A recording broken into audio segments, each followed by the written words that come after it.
অপেক্ষার অবসান, চেন্নাই থেকে বাংলায় চলে এলো এসি লোকাল ট্রেন।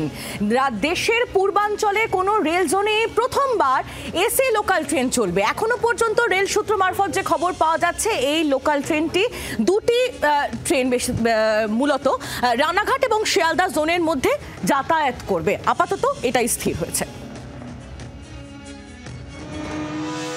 গরমে ঘেমে নে বাদর ঝোলা হয়ে ট্রেনে যাতায়াত রীতিমতো নরক যন্ত্রণা। সেই যন্ত্রণা থেকে এবার কিছুটা হলেও মুক্তি। এবার ঠান্ডা ঠান্ডা কুল কুল মেজাজে অফিস যাত্রা।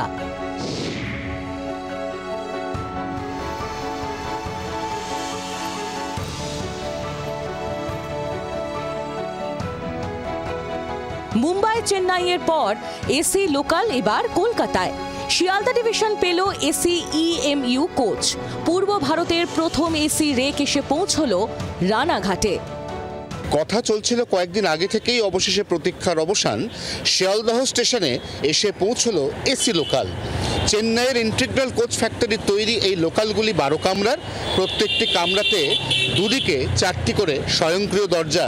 কারণ মুম্বাই লোকাল ট্রেনে অত্যধিক ভিড়ের চাপে ট্রেন থেকে পড়ে যাত্রী মৃত্যুর ঘটনা ঘটেছে। তাই এই ধরনের ট্রেন আরও বেশি বেশি করে আগামী দিনে চাইবে পূর্ব এবং দক্ষিণ পূর্ব রেল, এমনটাই সূত্রের খবর। এই লোকাল ট্রেনের ধরন অনেকটা মেট্রোর মতো। স্টেশনে পৌঁছানোর পরে গার্ডের সবুজ সংকেত পেলে তবেই খুলবে গেট। প্রতিটি কোচে রয়েছে জিপিএস নিয়ন্ত্রিত এলইডি ডিসপ্লে।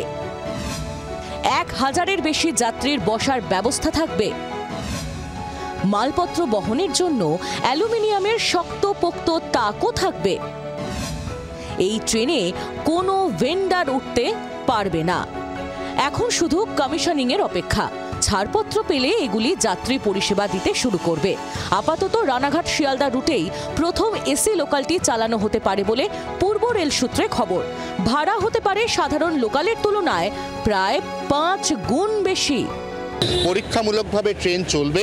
এই শাখায় ট্রেন চালিয়ে নির্ধারিত লোকাল ট্রেনের তুলনায় 5 গুণ বেশি ভাড়া দিয়ে শেষ পর্যন্ত কতজন যাত্রী ট্রেনে উঠছেন এবং কমার্শিয়ালি বা বাণিজ্যিকভাবে রেলের ভাড়ারে কত টাকা ঢুকছে, তার উপর নির্ভর করবে এই রেলের পরিষেবার ভবিষ্যৎ।